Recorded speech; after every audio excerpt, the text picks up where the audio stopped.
अगर आपको हमारा काम पसंद आए तो आप हमारा चैनल सब्सक्राइब करके हमारी हौसला अफजाई जरूर करें। आइए देखें ये वीडियो। अस्सलाम वालेकुम, मैं हूं आपका अपना वली रहमानी और आज हम शूट कर रहे हैं कलाम लर्निंग सेंटर की ऑफिशियल फर्स्ट पॉडकास्ट। हमने कलाम लर्निंग सेंटर को 15 अक्टूबर 2024 को लॉन्च किया। हमने बताया कि हम 50 करोड़ की स्कॉलरशिप देना चाहते हैं। तो लोगों के मन में कई सारे सवाल आए और लोगों ने कई सारे सवाल हमसे पूछे। उनमें कई सवाल ये है कि कलाम लर्निंग सेंटर आखिर है क्या, कलाम लर्निंग सेंटर का विजन क्या है, का मिशन क्या है, उसके अल्टीमेट गोल्स एंड ऑब्जेक्टिव्स क्या हैं, और ये 50 करोड़ रुपए की स्कॉलरशिप हम किस तरह से दे रहे हैं। यानी हम कैश की शक्ल में दे रहे हैं, हम स्कॉलरशिप की शक्ल में दे रहे हैं, किस तरह से हम दे रहे हैं। इन सारे सवालात और कलाम लर्निंग सेंटर किन किन कोर्सेज को ऑफ़र कर रहा है और ढेर सारे ऐसे सवालात, इन सारे सवालात के जवाब देने के लिए आज हम ऑफिशियल पॉडकास्ट शूट कर रहे हैं। आज हमारे साथ इस पॉडकास्ट में कलाम लर्निंग सेंटर की कोर टीम के दो अहम मेंबर्स मौजूद हैं। मेरी दाईं तरफ आसिफ इकबाल सर हैं, जो कि इस मुल्क के ग्रेट फिज़िक्स टीचर हैं। इनसे हज़ारों बच्चों ने पढ़कर आईआईटी में, एम्स में और न जाने कितने कॉम्पिटिटिव एग्ज़ाम्स में सक्सेस हासिल किया और आईआईटीज़ पहुँचे, एम्स पहुँचे। और मेरी बाईं तरफ आसिफ त्यागी सर हैं, जो कि एक ग्रेट बायोलॉजी टीचर है इस मुल्क के, और इनसे भी हज़ारों बच्चों ने पढ़कर आईआईटीज़ में एडमिशन लिया, एम्स में एडमिशन लिया, जेईई और नीट के एग्ज़ाम क्रैक किया। अच्छी बात यह है कि इन दो टीचर्स ने मुल्क के रेनाउंड कोचिंग सेंटर्स में पढ़ाया है और अब इन्होंने ये तय किया है कि अपने टैलेंट को ये कम्युनिटी में इन्वेस्ट करेंगे। इन दोनों टीचर्स ने मिलकर मुझे जोड़ा और बताया कि कलाम लर्निंग सेंटर का विज़न और मिशन क्या है और ये क्या चाहते हैं इस कम्युनिटी के बच्चों से, और क्यों देखना चाहते हैं कि कम्युनिटी के बच्चे लीडर्स बन के निकलें और इस मुल्क को सर्व करें। तो आइए इनकी ज़बानी जानते हैं कि इन्होंने मुझे क्यों जोड़ा और फिर हम तीन मिलकर कलाम लर्निंग सेंटर से क्या चाहते हैं। अच्छी बात यह है कि मेरी दाएं तरफ भी आसिफ साहब बैठे हैं और मेरी बाएं तरफ भी आसिफ साहब बैठे हैं। एक इकबाल साहब हैं, एक त्यागी साहब हैं। तो what should we do? Should I, मैं आपको इकबाल साहब बोलूँ, आसिफ इकबाल साहब बोलूँ? आप मुझे आसिफ इकबाल की बजाय आप इकबाल साहब भी बोल सकते हैं इस पॉडकास्ट के लिए, कन्फ्यूजन नहीं लोगों रहेगा। कन्फ्यूजन ना हो। हाँ जी। और मैं आपको त्यागी सर बोलता हूँ। आसिफ, या पूरा नाम ले लूँ मैं, क्या बेहतर होगा इंशाल्लाह? बिल्कुल। तो मैं चाह रहा हूँ कि पहला सवाल मैं आसिफ इकबाल साहब मैं आपसे पूछूं। सर ये बताएं कि कलाम लर्निंग सेंटर क्या है और इसका मिशन और विजन क्या है, और कलाम लर्निंग सेंटर क्या है, इसका मिशन और विजन क्या है, और आपने मुझे क्यों जोड़ा इस कलाम लर्निंग सेंटर से? देखिए, जैसा कि आपने अपने पहले वीडियो में बताया था लोगों को कि कलाम लर्निंग सेंटर एक अहद है। बहुत से ऐसे टीचर्स हैं पूरे इंडिया के अंदर, मैं हूँ, त्यागी साहब, आसिफ त्यागी साहब हैं, ऐसे बहुत से मुस्लिम टीचर्स हैं जो अलग अलग जगहों पर काम कर रहे थे और उन्हें ये एहसास हुआ कि अपनी कम्युनिटी के लिए एक स्पेसिफाइड इंस्टीट्यूट होना चाहिए जो उसे सर्व करे, कम प्राइसेस पे भी और बेहतर सर्विसेज में। तो वहाँ से इसकी शुरुआत हुई और कलाम लर्निंग सेंटर एक शक्ल के तौर पे बाहर आया। और आपको जोड़ने का क्या ताल्लुक़ है इससे? आपको जोड़ने का जो ताल्लुक़ है वो इसलिए है क्योंकि अभी हिंदुस्तान में ये जो दौर चल रहा है, इस दौर में सबसे ज़्यादा अगर कोई भटका हुआ है तो हमारा यूथ। और उस यूथ में आप एक यूथ आइकन है जिसको ये समझ आई कि इस उम्र में, जिस उम्र में लोग अपनी ज़िंदगी, अपने करियर और बाकी चीज़ों की फ़िक्र करते हैं, तो आपने कौम के एजुकेशन के लिए काम किया। तो एजुकेशन को सिंबलाइज़ करने वाला जो इंसान है, सबसे बेहतरीन इंसान वो आप हो सकते थे। तो इसलिए हम लोगों ने आपको अप्रोच किया ताकि आप हमारे इस मिशन से जुड़े। कलाम लर्निंग सेंटर अपने साथ अभी फ़िलहाल आईआईटी, जेईई, नीट और इन सब की प्रिपरेशन को शुरू कर रहा है, लेकिन आने वाले वक्त में अगर अल्लाह ने चाहा तो हमने और भी चीज़ें करनी है, और भी बड़ी चीज़ें करनी है, ताकि हमारे जो कम्युनिटी के बच्चे हैं वो जो टेक्निकल एजुकेशन है उसको सही डायरेक्शन में, सही तरीके से हासिल कर सकें। नहीं, मैं आपका बहुत शुक्रगुजार भी हूँ कि आप लोगों ने मुझे अप्रोच किया।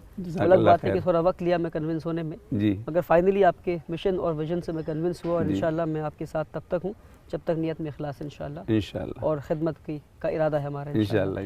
मैं यही सवाल आसिफ त्यागी साहब आपसे पूछना चाहूँगा सर कि हमारे कलाम लर्निंग सेंटर का विज़न क्या है? अगर आप कहें कि एक लाइन में या दो लाइन में अल्फाज में बताएं लोगों को कि विज़न क्या है कलाम लर्निंग सेंटर का? कलाम लर्निंग सेंटर का विज़न और मिशन जो है, अगर मैं अपनी तरफ से आपको एक्सप्लेन करूँ कि मेरे दिमाग में थॉट क्या है, इस थॉट प्रोसेस क्या है, तो मतलब मैं जितने भी नेशनल लेवल के कोचिंग इंस्टीट्यूट्स हैं, बच्चे मुझे काफ़ी जानते हैं जो देख रहे होंगे, तो मैं उनमें सर्व कर चुका हूँ और अल्हम्दुलिल्लाह अल्लाह करम है कि ऑल इंडिया रैंक एम्स से लेके सफदरजंग और अलग अलग जगह में बच्चे पहुँच चुके हैं।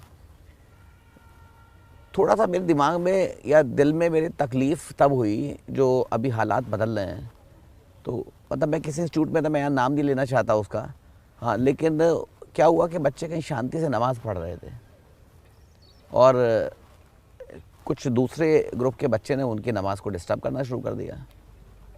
तो मुझे बड़ा तकलीफ़ हुई कि यार ये क्या है यार, गलत है। बच्चे एक कोने, हाँ, एक कोने में शांति से नमाज़ पढ़ रहे हैं, उनको पढ़ने दिया जाए। फिर उसके बाद मैं एक दूसरे ऑर्गेनाइजेशन में सर्व कर रहा था, मैं नाम नहीं लेना चाहूँगा, यहाँ अच्छा नहीं है यहाँ पे।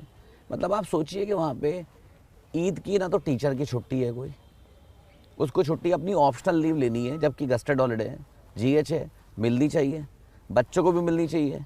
बच्चे का टाइम टेबल लगा है, बच्चे क्लास लगी हुई, या तो अपना वो त्यौहार छोड़े, हाँ, उस सेलिब्रेशन को छोड़े। बल्कि अभी एक और वीडियो हमने देखा कि किसी एक क्लास में किसी एक बड़े कोचिंग सेंटर के हाँ, टीचर अभी से एक सवाल पूछा गया। अभी लेटेस्ट एक और वीडियो आया है, हाँ, और बड़े रिनाउंड प्लेटफॉर्म है, और वहाँ पे लाइव क्लास में किसी बच्चे ने अगर डाउट पूछ लिया तो टीचर इतना इरिटेट हो गया उसके नाम को देख के, हाँ, कि यार ये कौन है, वसीम अकरम बार बार जो है, हाँ, ये डाउट करा जा रहा है, हाँ, तुम पाकिस्तान चले जाओ जी। तो हाँ, अफसोस होता है इन सब चीज़ों को लेके।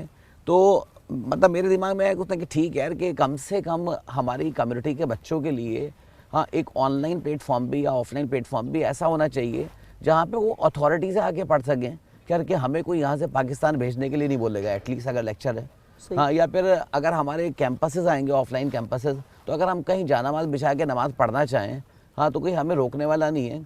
बल्कि मेरा थॉट प्रोसेस ये नहीं कि उतने कि खाली अगर मेरे कैंपस आएंगे, हमारे कैंपस आएंगे, हमारी टीम के कैंपस आएंगे, तो हमारा ये नहीं उतने कि ऐसा है करके बस नमाजी की जगह होगी। हम तो चाहेंगे कि यार हम एक डेडिकेटेड स्पेस जो है मल्टी फेथ प्रेयर रूम का रखें, हाँ, जैसे एयरपोर्ट पे तो मल्टी फेथ प्रेयर रूम होता है, एब्सोल्युटली, हाँ, तो हम तो मल्टी फेथ प्रेयर रूम रखेंगे इंशाल्लाह। और हम सारी कम्युनिटी का, सारे धर्मों का आदर करते हैं, इज्जत करते हैं कि सब अगर हम लोग अच्छे तरह प्यार से रहें तो देश कहाँ से कहाँ जा सकता है, मुल्क कहाँ से कहाँ जा सकता है, और हम बेहतर रिजल्ट निकाल के दिखाएंगे इंशाल्लाह। बेहतर रिजल्ट निकाल के दिखाएंगे इंशाल्लाह, बिल्कुल। क्योंकि ठीक है, बच्चे हमारे जा रहे हैं, हाँ, और आपने जो पूछा उसने कि ऐसा है कि मिशन क्या है, विज़न क्या है, तो मिशन एक ये भी है इसमें कि बच्चे आज की डेट में कि जो टेक्नोलॉजी का जो इन्फ्लुएंस आ रहा है, यूट्यूब का, रील्स का, इंस्टा का, सब जो टाइम आ गया है इस दौर में, जो है बच्चों को प्रॉब्लम ये है कि बच्चा मतलब डॉक्टर इंजीनियर तो बन रहा है, लेकिन उसके पास नमाज के लिए वक्त नहीं है,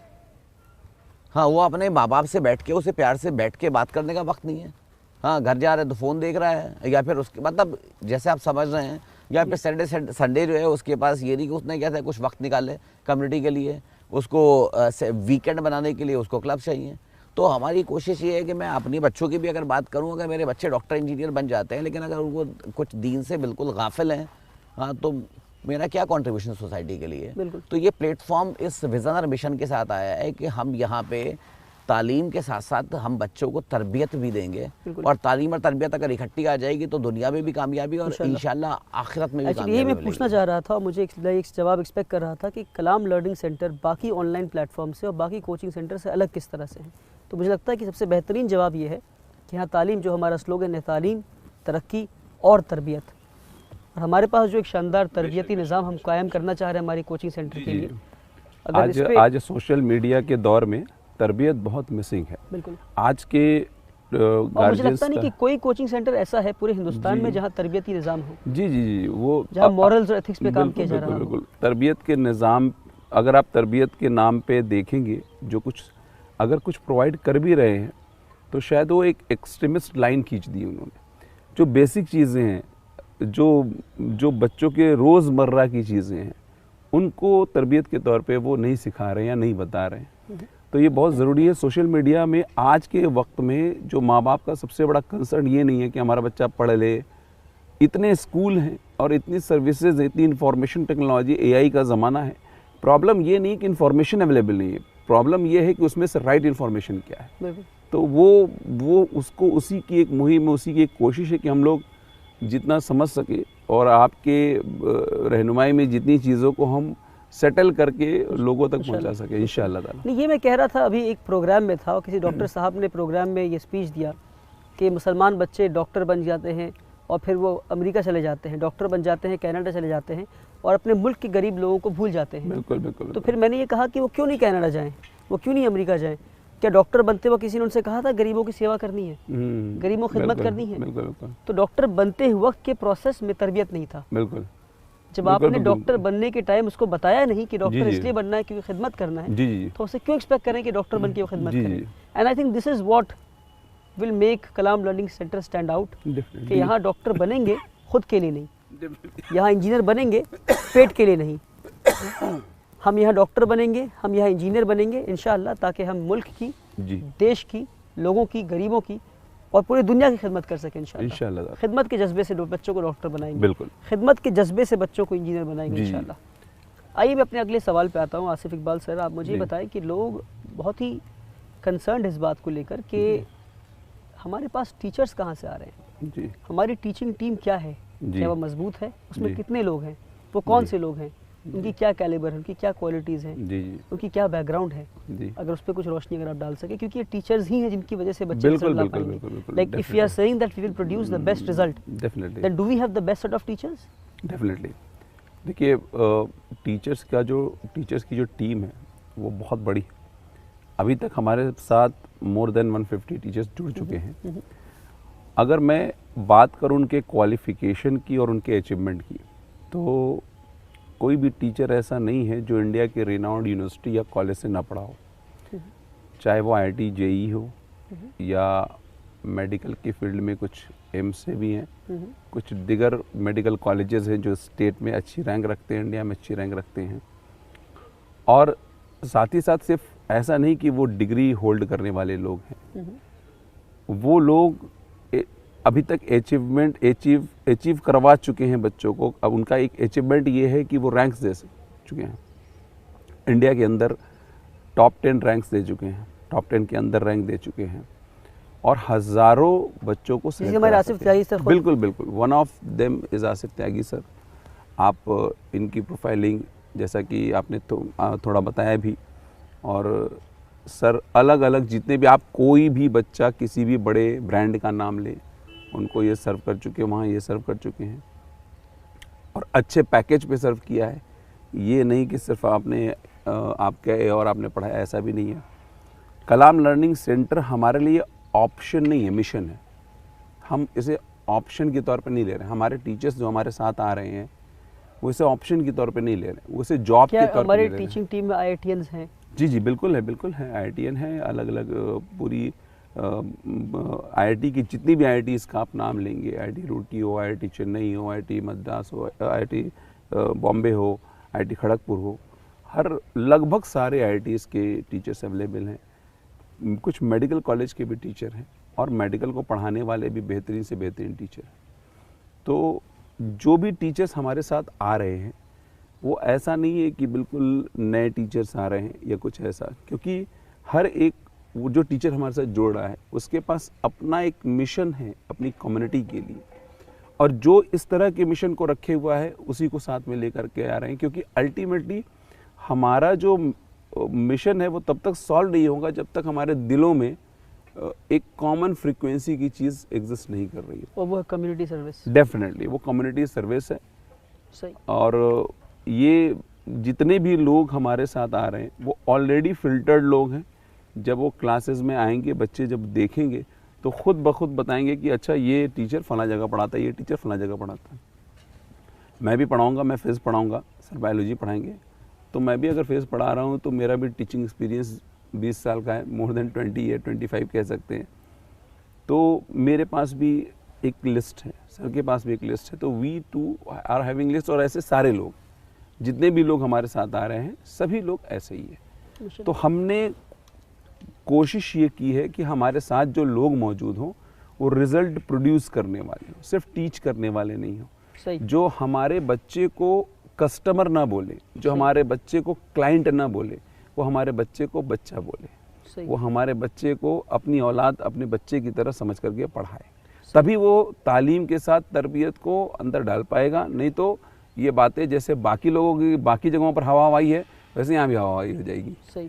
तो क्या आसिफ त्यागी सर, आप नहीं सर, अपने इसमें- अचीवमेंट कुछ, मतलब मैं आई नो आप बहुत हम्बल हैं, पर मैं चाह रहा हूँ कि आप ऐसा टीचर अपनी कुछ अचीवमेंट अगर बता सके कि दैट क्या रैंक्स आपने दिए इंडिया में, आपके बच्चे कहाँ कहाँ पर हैं?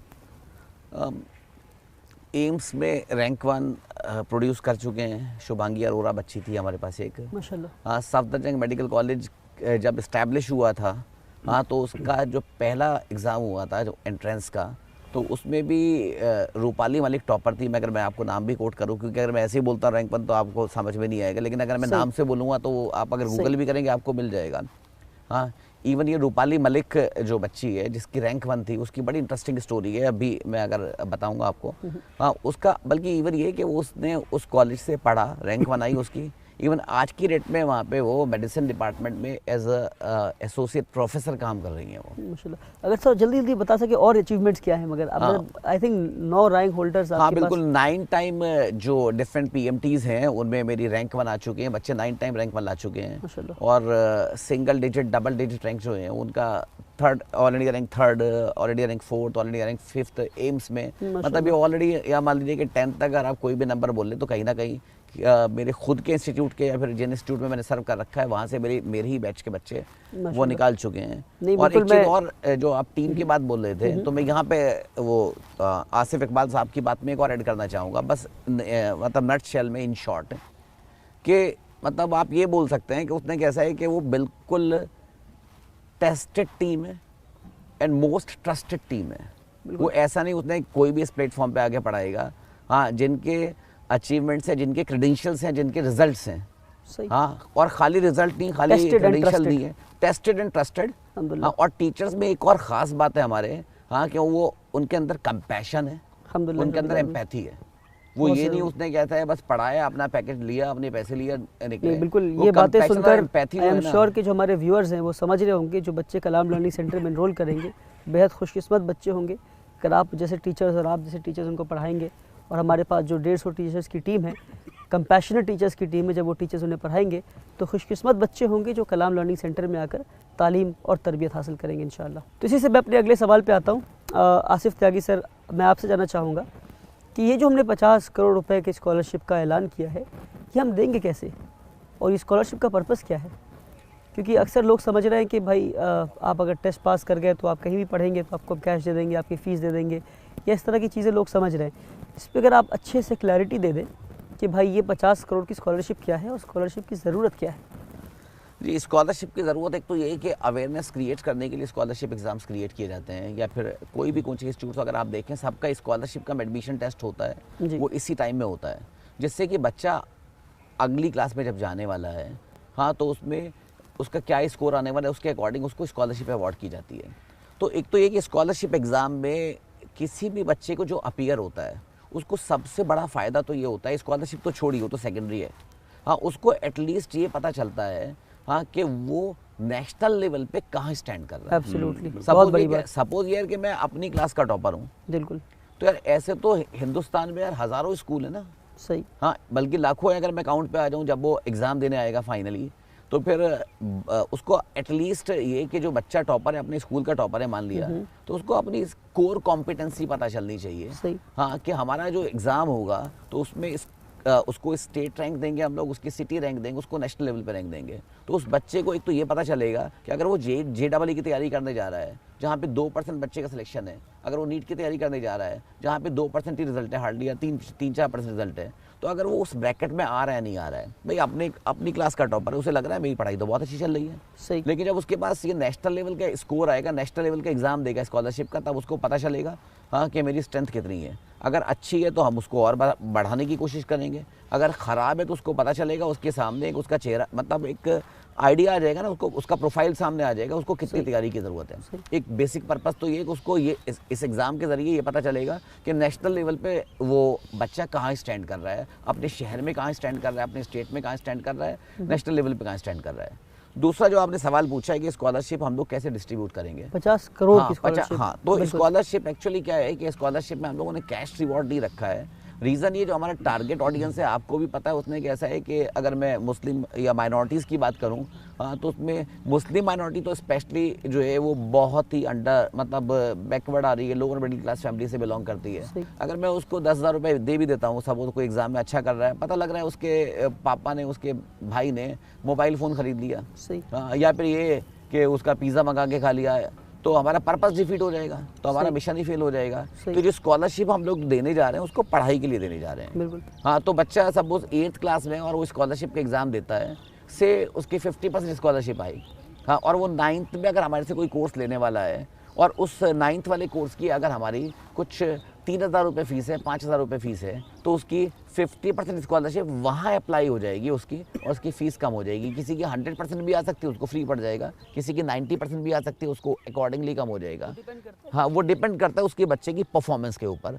तो उम्मीद करता हूँ शायद इसमें आपको क्लैरिटी आ गई होगी कि स्कॉलरशिप हम लोग कैसे देने वाले हैं। और टारगेट ये हम लोग बहुत बच्चा जो है इसमें बिठाएंगे एग्ज़ाम में, और ज़्यादा से ज़्यादा बच्चों तक जो है हम पहुँच पाएँ। और मैं इसी मंच से ये भी रिक्वेस्ट करूँगा कि अभी हमारा टाइम है, तो आपके आसपास अगर कोई ऐसा बच्चा हो जो फ़ीस की वजह से अगर नहीं पढ़ पा रहा है या उसको दुश्वारी है आगे फ़ीस जमा करने की, तो उसको स्कॉलरशिप एग्ज़ाम में ज़रूर बैठना चाहिए, क्योंकि उसको आगे जाके कोर्स की फ़ीस कम हो जाएगी, हो सकता है फ्री हो जाए। एब्सोल्युटली। नहीं, अल्हम्दुलिल्लाह आपकी बातों से क्लैरिटी तो आई, मगर मैं फिर भी आसिफ इकबाल सर आपसे जानना चाहूँगा, अगर आप कुछ नंबर, एक एग्जांपल देकर बताएं कि एक बच्चा जो कलाम लर्निंग सेंटर के स्कॉलरशिप टेस्ट में बैठता है उसे स्कॉलरशिप किस तरह मिल रहा है, एक एग्जांपल देकर और कुछ नंबर्स कोट करके अगर आप एग्जांपल देकर बता सकें। तो मैं एक एग्जांपल ले सकता हूँ। जैसे आप एक सेट ऑफ नंबर ले लें, सपोज कर लीजिए कि मेरे पास 100 स्टूडेंट्स हैं और हमारे पास कोई कोर्स है, 100 या 1000 ले लेते हैं, 1000 स्टूडेंट्स हैं, हमारे पास कोई कोर्स है जो 5000 रुपीज़ का है, तो 5000 या 10,000 रुपीज़ का है, तो 10,000 मल्टीप्लाइड बाई अगर आप 1000 करेंगे तो ये बन जाएगा 1 करोड़ रुपीज़। ठीक है, तो 1 करोड़ रुपीज़ का ये पूरा कोर्स हुआ। अब ये 1 करोड़ रुपीज़ का जो कोर्स है वो 1000 स्टूडेंट्स को हमने फ्री में दे दिया, तो ये 1 करोड़ की स्कॉलरशिप 1000 स्टूडेंट तक पहुंच गई। तो ये तरीका होगा हमको हम कोर्स के ज़रिए ही स्कॉलरशिप का जो पैसा है वो बच्चों तक पहुंचाएंगे।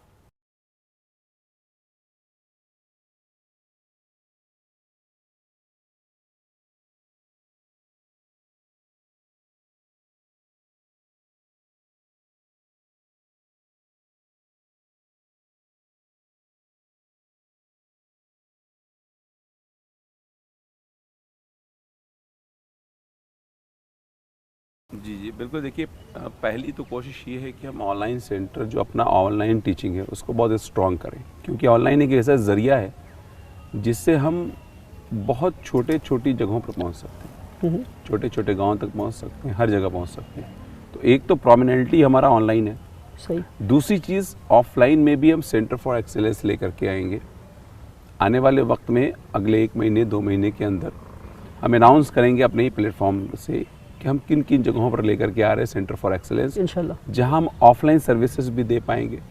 और ये फॉर श्योर है कि हम जहां भी ऑफलाइन सर्विसेज देंगे वहां उस जगह पे, उस इलाके में जितनी भी इंस्टीट्यूट्स होंगी उनमें हम मिनिमम फीस रखेंगे, ताकि हम हर बच्चे को एजुकेशन प्रोवाइड कर सकें और जो हमारा जो मिशन है हम उसको कंप्लीट कर सके। और हम कुछ जो लोग स्कूल चला रहे हों या अलग अलग अदारे चला रहे हैं उनके साथ हम हाइब्रिड प्रोग्राम में भी आना चाहेंगे, ताकि वो हमारे साथ जुड़ें, हमारे साथ कनेक्ट हो और अपने स्कूल में टेक्निकल जो टीचिंग है उसको इन्वॉल्व कर सकें। कलाम लर्निंग सेंटर को लोग एक टूल की तरह इस्तेमाल करें। हम चाहते हैं कि लोग हमसे जुड़े और हमें एक टूल की तरह ले, और वो टूल उनके हाथ को, उनके बाजुओं को मजबूत करे, ताकि जो कुछ भी वो अपने माशरे में, अपने आसपास के अंदर बदलाव लाना चाहते हैं उस बदलाव को कलाम लर्निंग सेंटर के ज़रिए ला सकें। तो हम एक टूल बनना चाहते हैं। तो हाइब्रिड मोड भी होगा, ऑफलाइन भी होगा और ऑनलाइन तो है ही अल्हम्दुलिल्लाह, जिसमें हम लोगों ने शुरू किया चीज़ों को। और इसमें क्या मदरसा को हम इन्वॉल्व कर पाएंगे? अगर मदरसा जो 2 टायर सिटीज़ हमारे इंडिया में, उसमें कई मदरसे हैं, क्या मदरसों का और कलाम लर्निंग सेंटर का कोई कोलैबोरेशन हो सकता है? बिल्कुल हो सकता है, बिल्कुल हो सकता है। हम तो दावत देते हैं, मतलब इस पॉडकास्ट के ज़रिए भी और कि जितने भी लोग हैं जो हमसे जुड़ना चाहते हैं वो हमसे बिल्कुल जुड़े, अहद करें, आगे आए कि हम अपने बच्चों को जो प्रेजेंट सिनेरियो चल रहा है जिसमें हम टेक्निकल एजुकेशन देने के लिए तैयार तो हैं, लेकिन साथ में तरबियत को साथ लेके चलें, क्योंकि डॉक्टर बनना एक बात है, अच्छा डॉक्टर बनना अलग बात है, इंजीनियर बनना एक बात है, अच्छा इंजीनियर बनना बिल्कुल अलग बात है। तो हमारी ये सोच, हमारी ये फिक्र है कि चाहे वो मदरसा हो, चाहे हम किसी पर्टिकुलर सेगमेंट को नहीं टारगेट कर रहे हैं। हमारा टारगेट है हमारी कम्युनिटी के लोग जो किन्हीं वजहों से अपने जहाँ वो पहुँच सकते हैं वहाँ वो पहुँच नहीं पा रहे। उनके अंदर पोटेंशियल है, उनके अंदर ताकत है, बहुत ज़्यादा ताकत। सही। वो मदरसे में पढ़ने वाला बच्चा जो हिफ्ज़ कर रहा है उसके अंदर भी इतनी ताकत है कि वो डॉक्टर बन सकता है। सही। वो बच्चा जो किसी क्रिश्चियन स्कूल में पढ़ रहा है उसके अंदर भी ताकत है। हो सकता है कि उस क्रिश्चियन स्कूल में जा करके और वो इस मोबाइल के दौर में डेविएट हो गया हो और वो डेविएशन के बाद उन चीज़ों को नहीं हासिल कर पा रहा है, या वो जितना माशरे में बदलाव ला सकता है, कंट्रीब्यूट कर सकता है, वो कंट्रीब्यूट नहीं कर रहा है। तो हमारा मिशन ये है कि हम सभी लोगों को साथ लेकर के चलें, सभी लोग आए, जुड़ें हमसे और हमारे साथ काम करें। हमारी कोई सेगमेंटेशन नहीं है, हमारा कोई दायरा नहीं है, कोई फिक्स चीज़ नहीं कि हम ऐसा करेंगे, लेकिन इंशाअल्लाह आने वाले वक्त में हम ये ज़रूर उम्मीद करेंगे और इंशाअल्लाह कोशिश होगी कि हम हर घर में कलाम लर्निंग सेंटर के ज़रिए एजुकेशन को पहुंचा सकते हैं इंशाल्लाह। इसमें मैं एक बात और ऐड करना चाहूँगा कि मदरसे के लिए जो आजकल नैरेटिव क्रिएट किया जा रहा है कि मदरसे में टेररिस्ट की ट्रेनिंग हो रही है, हाँ, तो हम इसको भी बदलना चाहेंगे। अगर मैं मुंशी प्रेमचंद का एग्जांपल दूं तो हिंदी लिटरेचर में बड़ा नाम है, इतनी कहानी हमने उनकी पढ़ रखी है। वैसे तो ये ईदगाह के नाम से अगर कुछ लोग कनेक्ट कर पा रहे हो, हाँ, उसमें हामिद एंड चिप्टा कुछ स्टोरी बच्चों ने पढ़ रखी हो, हाँ, और अब करिकुलम से हटा भी दी गई है, उसमें एक ऐसा एक हालात के हिसाब से जो है। लेकिन मैं बोल रहा हूँ कि हिंदी लिटरेचर का इतना बड़ा नाम मदरसे का प्रोडक्ट, बिल्कुल। तो पहले मदरसा खाली ये नहीं कि उसने कैसा है कि दीनी तालीम के साथ जुड़े राजा राम मोहन रॉय, हाँ, मदरसे का राजा प्रोडक्ट। राम मोहन राय मदरसे के प्रोडक्ट कितने बड़े रिफॉर्मर रहे हैं। बिल्कुल। तो कहने का मतलब ये है कि हमें मदरसों को भी आज की डेट के हिसाब से मॉडर्न मदरसे का वो नैरेटिव खत्म करना है। पहले मदरसे में सब कुछ पढ़ाया जाता था, हम ये चाहेंगे कि जो आज मदरसे हैं वो भी किसी कैपेसिटी में अगर हमारे साथ जुड़ सकें या फिर हम उनके साथ कुछ हेल्प कर पाएँ कि उनके बच्चे जो हैं वो भी साइंस पढ़ें, उनके बच्चे भी नीट जेईई यूपीएससी क्लैट की तैयारी करें, हाँ, तो हम कोशिश करेंगे उन मदरसे को भी जोड़ पाएं और उन मदरसों से भी कलाम निकालना चाहेंगे, उन मदरसों से भी हम आज के मदरसे से भी राजा राम मोहन राय निकालना चाहेंगे, हम आज के मदरसे से भी प्रेमचंद निकालना चाहेंगे इंशाल्लाह। ये अहद हमारा इंशाल्लाह।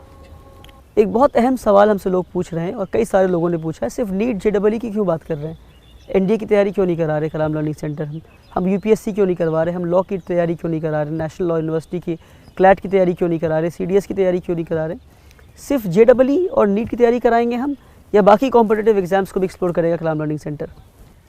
नहीं, अभी तो देखिए ऐसा नहीं कि क्योंकि हम लोगों का जो बैकग्राउंड है, जैसे मेरा नीट का बैकग्राउंड है, हाँ सर, नीट और जेईई का बैकग्राउंड है, या हमारी टीम में और कुछ मेंबर है जिनका नीट और जेईई का एक्सपर्टीज़ है जी, तो अभी हमने अपने कोर सेगमेंट से स्टार्ट किया है, हाँ, और जो लोगों की मतलब क्वेरीज आ रही हैं या लोगों के दिमाग में सवाल आ रहा है, तो इंशाल्लाह जब हमारा ये सेगमेंट इस्टेब्लिश हो जाएगा तो हम लोग यूपीएससी की तैयारी कराएंगे, क्लैट की तैयारी कराएंगे, हाँ, या फिर एनडीए सीडीएस, मतलब इंशाल्लाह, हाँ, मतलब हमारे बच्चे जो हैं वो आपका नहीं, हमारा लॉ का तो बैकग्राउंड है, हाँ बिल्कुल, तो आपका लॉ का बैकग्राउंड है, तो हम क्लैट भी स्टार्ट करेंगे। मैं अब डिस्कशन कर ही रहा था कि हमें बहुत जल्द से जल्द क्लैट की कोचिंग इंशाल्लाह स्टार्ट करनी है हमें ऑनलाइन। बिल्कुल, क्योंकि हमें हर जगह रिप्रेजेंटेशन चाहिए, भाई कम्युनिटी को हर जगह रिप्रेजेंटेशन चाहिए, हमें जुडिशरी में भी अपने लोग चाहिए, बिल्कुल, हाँ, अगर वो पहुंचेंगे तभी कुछ हम जस्टिस उम्मीद कर सकते हैं, या फिर वो माशरे के लिए, हम खाली अपनी कम्युनिटी के लिए नहीं बात कर रहे हैं, वो मतलब एक अच्छा इंसाफ कर पाएंगे। तो कम से कम इस पॉडकास्ट से आइए हम नियत करते हैं इंशाल्लाह आज कि आने वाले कुछ सालों में यूपीएससी की तैयारी, NDA, CDS, CLAT, judiciary, UPSC, ये सारी तैयारी इंशाल्लाह कलाम लर्निंग सेंटर के जरिए होगा। बिल्कुल बिल्कुल, और काफी लोग, बल्कि मैं इससे एक स्टेप आगे बढ़ के कहता हूँ कि आज जो कम उम्र है बच्चे, मैं देख रहा हूँ कि क्या एक बच्चा नीट की तैयारी क्लास 11 में जाके शुरू करेगा, क्या अर्ली एज से बच्चों की तैयारी करनी ज़रूरी नहीं है? उस पर आपकी क्या राय है? हम देख रहे हैं अक्सर कई सारे बड़े बड़े कोचिंग सेंटर्स और ब्रांड्स जो हैं, क्लास 4 का बच्चा नीट की तैयारी कर रहा है, क्या कलाम लर्निंग सेंटर इसकी तरफ कुछ सोच रहा है? बहुत अच्छा सवाल है आपका। यहाँ पे एक मैं क्लैरिटी लाना चाहूँगा आपको कि एक अर्ली गोल सेटिंग का कॉन्सेप्ट होता है। जी, अगर मैं Olympics early goal setting, absolutely. अगर मैं ओलंपिक्स की बात करूं तो क्या हम उसके लिए 1 महीना पहले तैयारी करना शुरू करते हैं या फिर 1 साल पहले तैयारी करना शुरू करते हैं? तो सबको ही पता है तकरीबन 4 साल बाद इवेंट आता है। हाँ, और वो 4 साल में ये नहीं उसने कि ऐसे जो पार्टिसिपेंट है उसको 1 महीने पहले तैयारी करनी है, वो 4 साल उसको कॉन्टिन्यूसली जो है उसे सुबह सर्दी गर्मी बरसात देखे बिना उसको सुबह फील्ड में आना है तो आना है, अपनी प्रैक्टिस करनी है। तो यहाँ पे भी आप ये देखिए, अगर आप बेहतर रिजल्ट टारगेट करना चाह रहे हैं, अगर आप चाहते हैं कि आप जेई में आपकी टॉप 10 रैंक है, जेई में आपकी टॉप 100 रैंक है, जो कलाम लर्निंग सेंटर की आएगी इंशाल्लाह। अगर आप चाहते हैं उतना ही कैसा है कि आपको एम्स दिल्ली में ही पढ़ना है, हाँ, तो अगर आपको ये टारगेट लेके चलने हैं तो थोड़ा सा अगर आप अर्ली गोल सेटिंग करेंगे तो ज़्यादा अच्छा है। जैसे अगर मैं 6, 7, 8 वाले जो बच्चे हैं जो हमारे साथ जुड़ना चाहते हैं, एग्ज़ाम दे रहे हैं, स्कॉलरशिप एग्ज़ाम दे रहे हैं या हमारे कोर्सेज में एडमिशन लेने वाले हैं, तो 6, 7, 8 का कोर्स हमारा बड़ा पावरफुल है। पावरफुल इन द सेंस ये कि यहाँ पे मैं एक और चीज़ क्लैरिटी करना चाहूँगा कि अक्सर जो है बच्चे 6, 7, 8 में उनको ये मैथ्स जो है, हाँ, उसका बड़ा फोबिया डेवलप हो जाता है या फिर उस फोबिया के चक्कर में वो मैथ्स छोड़ना शुरू कर देते हैं। अगर बच्चा मैथ्स से भागेगा तो उसको आगे जाके साइंस पढ़ने में, चाहे फिजिक्स हो, केमिस्ट्री हो, सब में दिक्कत आएगी। हाँ, इवन मैथमेटिकल एप्लीकेशन जो है आगे, अगर मैं डेटा साइंस की बात करूँ, हाँ, अगर मैं अकाउंटेंसी की बात करूँ, वहाँ पे भी एप्लीकेशन होता है। तो हमारी कोर, हमारा करिकुलम ऐसा है कि हम यहाँ पे मैथ साइंस के ऊपर बच्चे का बड़ा फोकस रखेंगे। वो एक अलग बात है कि बच्चे को 10th के बाद अगर ह्यूमैनिटीज़ में जाना है, अगर बच्चे को किसी और स्ट्रीम में जाना है साइंस के अलावा, लेकिन ये उसको डेफिनेटली हेल्प करने वाला है। बिल्कुल बिल्कुल। तो अर्ली गोल सेटिंग का अच्छी रैंक लाने में बड़ा रोल नहीं रहता है। बहुत क्लैरिटी आपके जवाब से आई एम श्योर हमारे व्यूअर्स को भी मिला। इमीडिएटली हम आसिफ इकबाल सर, मैं चाह रहा हूँ कि हम इस ब्रॉडकास्ट के आखिर में आ गए और बहुत देर से हमने आपसे कुछ सुना नहीं, तो मैं चाह रहा हूँ कि इसका जवाब आप दें कि हम इमीडिएटली किन कोर्सेज को लॉन्च कर रहे हैं। अभी तो इमीडिएटली हमने AMU JMI का जो एंट्रेंस है उसके एग्जामिनेशन के लिए क्रैश आप कोर्स, खुद जो है AMU के प्रोडक्ट है जी माशाल्लाह। जी जी, मैं खुद AMU का प्रोडक्ट हूँ, तो AMU JMI के लिए भी एंट्रेंस के लिए क्रैश कोर्स शुरू किया है आगाज़ और प्रवाज़ 1 के नाम से। अभी उसका फर्स्ट बैच भी माशाल्लाह भर ही गया है, अब हम लोग सेकेंड बैच शुरू करने वाले हैं। उसके बाद अभी हम लोग नीट के लिए 13 दिसंबर से एक क्रैश कोर्स फास्ट ट्रैक है, वो फास्ट ट्रैक बैच है, वो शुरू कर रहे हैं। 4 साढ़े 4 महीने का है, वेल प्लान्ड, वेल ऑर्गेनाइज्ड है वो। साथ में टेस्ट सीरीज शुरू कर रहे हैं जेई मेंस के लिए और साथ ही साथ नीट के लिए।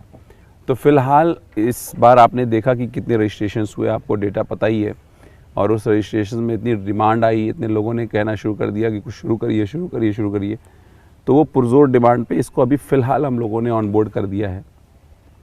अगले साल सेशन हमारा अप्रैल से शुरू होगा, तो वहाँ से फिर और भी जो कोर्सेज़ हैं जो अभी हम उसको, जो मेन कोर्सेज हमारे वो अप्रैल से शुरू होने हैं। जी, जो मेन कोर्सेज़ हैं वो अप्रैल से हमारे शुरू होंगे, अप्रैल 2025 से शुरू होंगे। स्कॉलरशिप टेस्ट बच्चा जनवरी लास्ट में देगा जी, और उसके रिजल्ट के साथ ही उस कोर्सेज में भी उसको उसका बेनिफिट मिलेगा इंशाल्लाह। अभी फ़िलहाल जो हम लोग बैचेज़ हम लोगों ने जो शुरू कर दिया हाल फिलहाल, वो लोगों की बहुत सी डिमांड, बहुत सी ज़रूरतों के बेस पे हम लोगों ने ये सोचा कि इसको शुरू कर दिया जाए और एक बेहतर तरीके से इसको पूरा भी किया जाए।